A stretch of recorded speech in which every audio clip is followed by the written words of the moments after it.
नमस्कार, मी अनिरुद्ध मराठे. आज रविवार दिनांक 2 ऑगस्ट रोजी आपल्यासमोर गीता पठणाच्या कार्यक्रमाच्या निमित्ताने येतो आहे. आपण पहिला अध्याय 11 ते 15 श्लोक यांचा आज आपण पठण करणार आहोत. ओम श्री परमात्मने नमः. अयनेषु च सर्वेषु यथा भागमवस्थिताः भीष्ममेवाभिरक्षन्तु भवन्तः सर्व एव हि. तस्य संजनयन् हर्षं कुरु वृद्धः पितामहः. सिंहनादं विनद्योच्चैः शङ्खं दद्मौ प्रतापवान्. ततः शङ्खाश्च भैर्यश्च पणवानकगोमुखाः सहसैवाभ्यहन्यन्त सशब्दस्तुमुलोऽभवत्. ततः श्वेतैर्हयैर्युक्ते महति स्यन्दने स्थितौ माधवः पाण्डवश्चैव दिव्यौ शङ्खौ प्रदध्मतुः. पाञ्चजन्यं ऋषिकेशो देवदत्तं धनञ्जयः पौण्ड्रं दद्मौ महाशङ्खं भीमकर्मा वृकोदरः. हरि ओम. आता आपण या श्लोकांचा अर्थ बघू. अध्याय पहिला 11व्या क्रमांकाचा श्लोक. श्लोक असा आहे.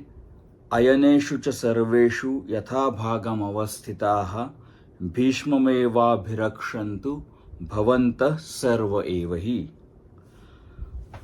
अयनेषु च सर्वेषु, सर्वेषु च अयनेषु म्हणजे सर्व, अयनेषु म्हणजे व्यूहरचनांवर किंवा मोर्चांवर, सर्व मोर्चांवर यथाभागम अवस्थिताः, यथाभागम यथायोग्य प्रकारे अवस्थिताः तुम्ही आता सर्व मोर्चांवर अवस्थिताः प्रस्थापित व्हा. आपण दुर्योधन काय बोलतोय हे बघतोय आणि दुर्योधन आता त्याच्या योद्ध्यांना असं म्हणतो की सर्वेषु अयनेषु यथाभागम अवस्थिताः, सर्व मोर्चांवर आपण यथाभागम यथायोग्य पद्धतीने प्रस्थापित व्हा, युद्धासाठी सज्ज व्हा, प्रस्थापित व्हा. कशासाठी? भीष्ममेवाभिरक्षन्तु, भीष्मम एव अभिरक्षन्तु, भीष्मांचंच अभिरक्षन्तु त्यांचंच संरक्षण करण्यासाठी. भवन्तः सर्वही, आपण सर्वजण भीष्मांचंच संरक्षण करण्यासाठी. भवन्तः सर्वही, सर्व भवन्त आपण सर्वजण. कशासाठी आपण मोर्चांवरती प्रस्थापित व्हा? तर भीष्मांचं रक्षण करण्यासाठी आपण मोर्चावर प्रस्थापित व्हा. पहिल्या 10 श्लोकांमध्ये आपण असं पाहिलं की दुर्योधनाने प्रथमतः द्रोणाचार्यांना पांडवांच्या मधले योद्धे आणि कौरवांच्या मधले योद्धे यांची ओळख करून दाखवली. आणि त्यांनी असं सांगितलं, मागच्या श्लोकात काय सांगितलं, 10व्या श्लोकात, की अपर्याप्तम तदस्माकं बलम भीष्माभिरक्षितम.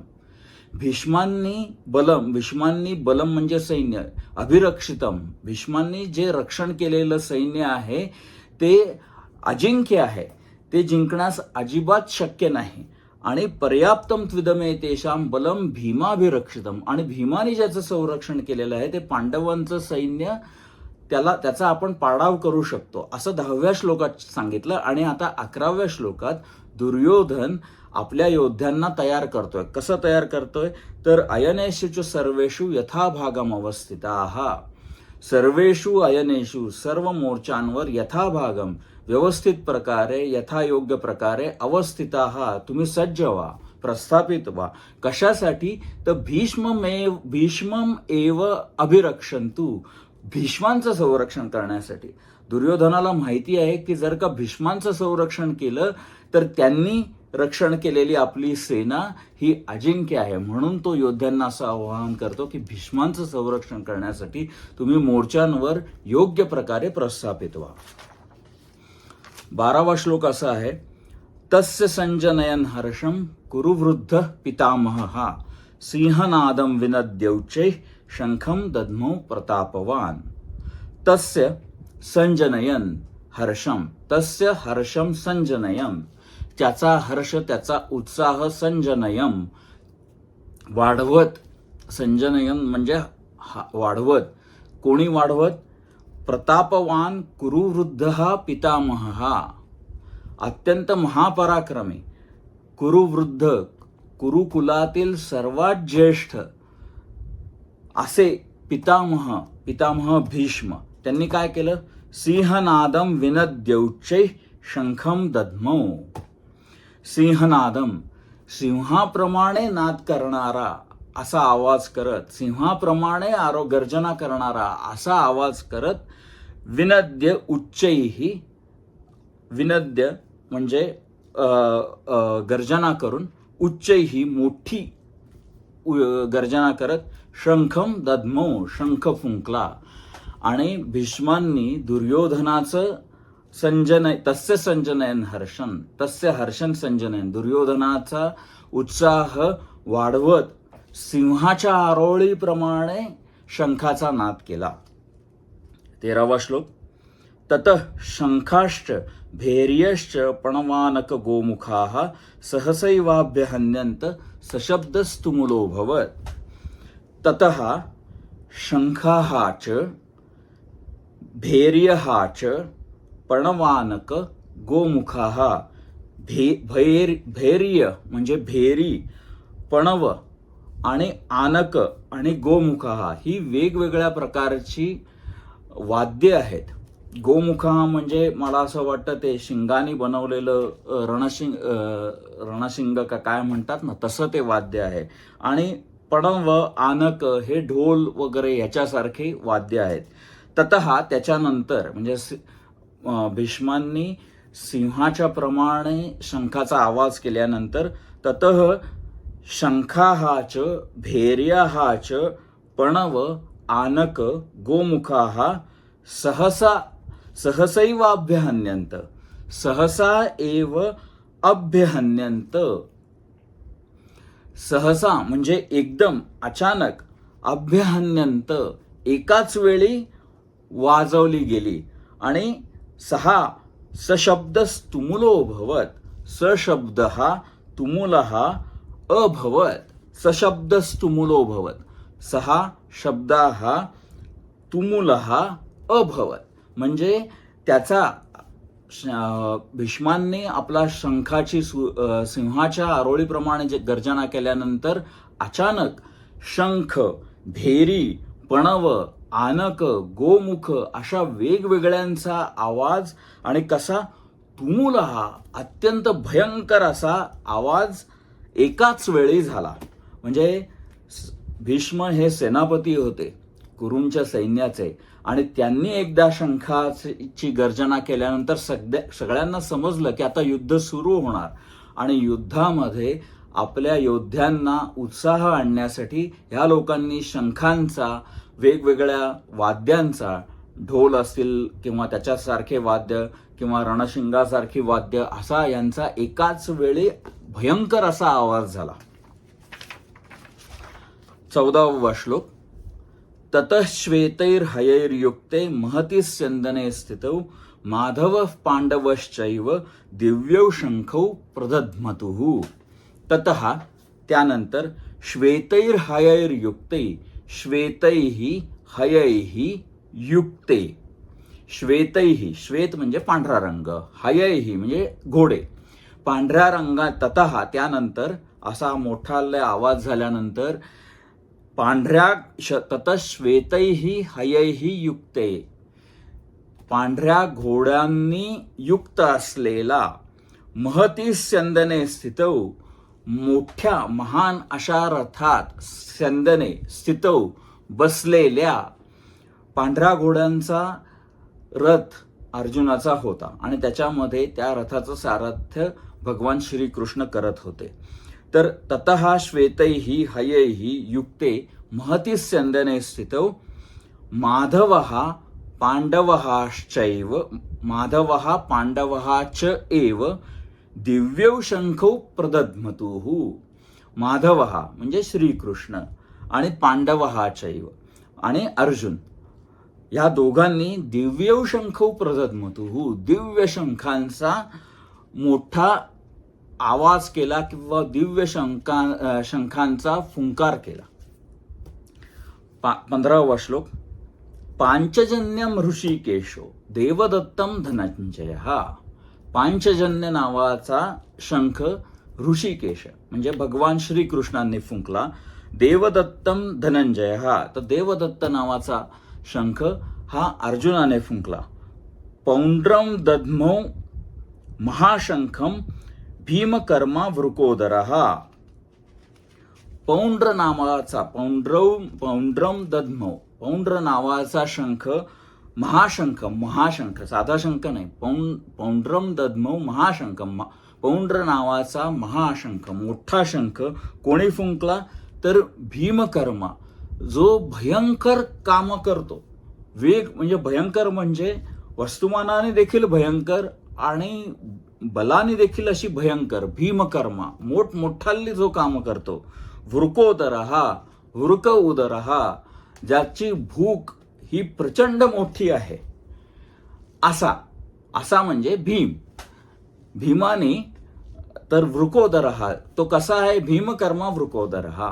वृकोदर हे भीमाचं नाव आहे, पण त्याची फोड अशी आहे की वृक उदरहा, ज्याची भूक भयंकर मोठी आहे असा. तर तो कोण तर तो भीम किंवा भीमकर्मा हे देखील भीमाचं नाव होऊ शकतं, कारण मोठाली कामं करणारा बलवान अत्यंत बलिष्ठ असा भीम. तर त्यांनी पौंड्र नावाचा शंख त्याचा फुंकार केला. तर अशा प्रकारे आज आपण 11 ते 15 श्लोक पाहिले. आपण एक आढावा घेऊया की आपण कुठपर्यंत आलो. सुरुवात अशी झाली की धृतराष्ट्राने संजयाला सांगितलं, अरे बाबा त्या धर्मक्षेत्रे कुरुक्षेत्रे काय चाललंय, माझे आणि पांडवांचे त्यांच्यामध्ये काय चाललंय ते सांग. आणि मग संजयाने सांगायला सुरुवात केली की दुर्योधन द्रोणाचार्यांच्या जवळ जाऊन त्यांच्याशी बोलायला लागला. दुर्योधनाने पांडवांच्या सैन्याची ओळख करून दिली आणि कौरवांच्या सैन्याची ओळख करून दिली. आणि त्याने असंही सांगितलं की माझं सैन्य जे आहे ते भीष्ममेवाभिरक्षन्तु, भीष्मांनी संरक्षण केलेलं असं आहे. ते अजिंक्य आहे आणि भीमाने ज्यांचं संरक्षण केलेलं आहे ते पांडवांचं सैन्य मात्र जिंकता येण्यासारखं आहे. आणि आत्ताच्या 11 ते 15 श्लोकात सुरुवात अशी झाली की दुर्योधन असं म्हणाला की आपल्याला भीष्ममेवाभिरक्षन्तु, भीष्मांचंच फक्त संरक्षण करायचं आहे. आपण भीष्मांचं संरक्षण केलं तर पांडवांचं काही खरं नाही. त्याला हे माहिती होतं आणि म्हणून तुम्ही आपापल्या मोक्याच्या ठिकाणी जागा घ्या. आणि नंतर युद्धाला सुरुवात झाली. कशी युद्धाला सुरुवात झाली तर पितामह भीष्मांनी सिंहनादम विनद्यौचे, सिंहनाद करणारा असा शंख फुंकला आणि त्याच्यानंतर वेगवेगळ्या योद्ध्यांनी आपले शंख फुंकायला लागले. यानंतरचे जे श्लोक आहेत त्यामध्ये कोणी कोणी काय शंख फुंकले याची माहिती येईल. तर आता हे म्हणायचं कसं तर तुम्ही माझ्या मागे म्हणू शकता आणि अशा प्रकारे ते मी म्हणणार आहे. आपण सुरुवात करू. ओम श्री परमात्मने नमः.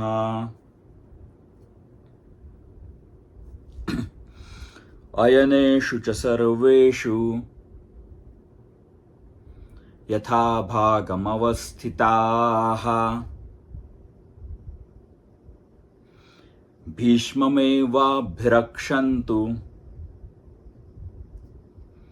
भवन्तः सर्व एव हि.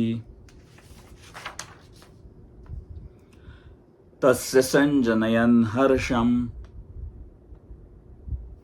कुरु वृद्धः पितामहः. सिंहनादं विनद्यौच्चैः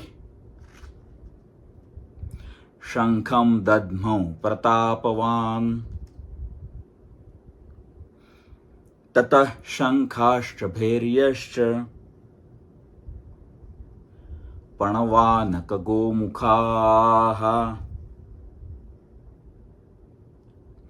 सहसैवाभ्यान्यन्त सशब्दस्तु मूलोऽभवत् ततः श्वेतैर्हयैर्युक्ते महति स्यन्दने स्थितौ माधवः पाण्डवश्चैव दिव्यौ शङ्खौ प्रदध्मतुः